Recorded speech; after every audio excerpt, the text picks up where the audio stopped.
big mistake that people make is they don't focus. And that's the one that you're talking about, which is do I start a new business? Do I fix the business I'm at? And the woman in the red dress is always my joke, but the new opportunity always looks more interesting, which is why it's so compelling as a sales pitch.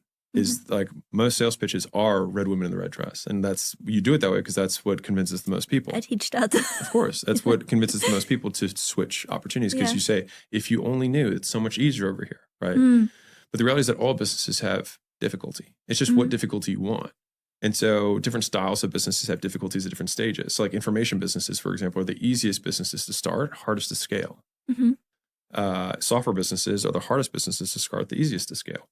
E-commerce is somewhere in the middle, right? You have to have capital, but then they have logistics, supply chain issues on the back end. So like there's kind of difficulties on both sides. And so every type of business, service, for example, easy to start, harder to scale. You can scale, it just takes longer because you have to train people and recruit people, and people are the business. And so like there's always difficulty with whatever business you have. And what happens is when you switch opportunities, you then start at zero, you quickly get success because you pass the levels you already know, but then you run into the same boss again.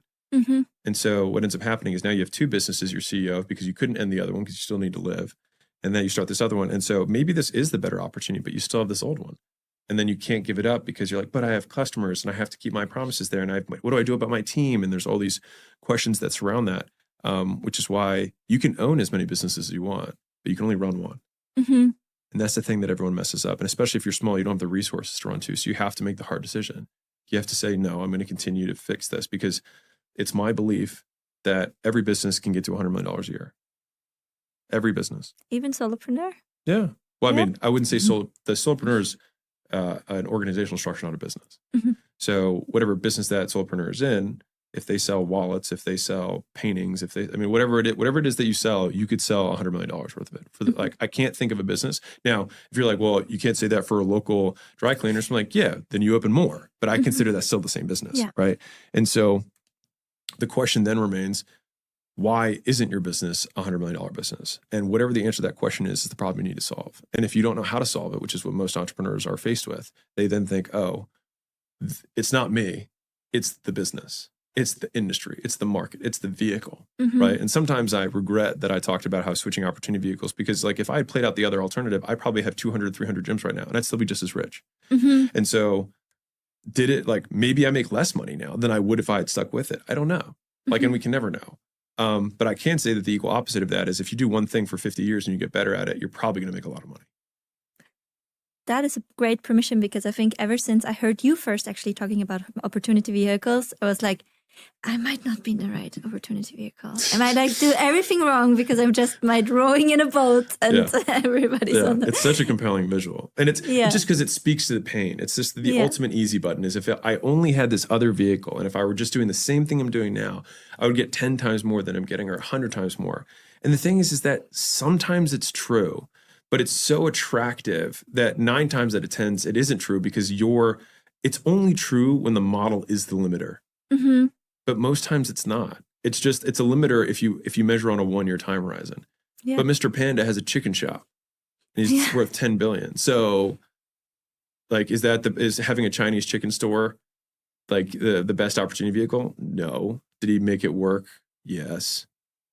So it's just expanding the horizon and that's why starting a business that you actually care about the customer is ultimately the thing that matters the most in the long run. Because if you really care about the customer and the product that you deliver, then you don't do it for the opportunity vehicle reason and the making money reason. And then making money occurs. But because you stick with it, it just keeps getting bigger and bigger and bigger. Because you keep improving it because you love it, it keeps getting bigger and bigger and bigger. And you maintain your reputation because the only reason you did it to begin with is because you care.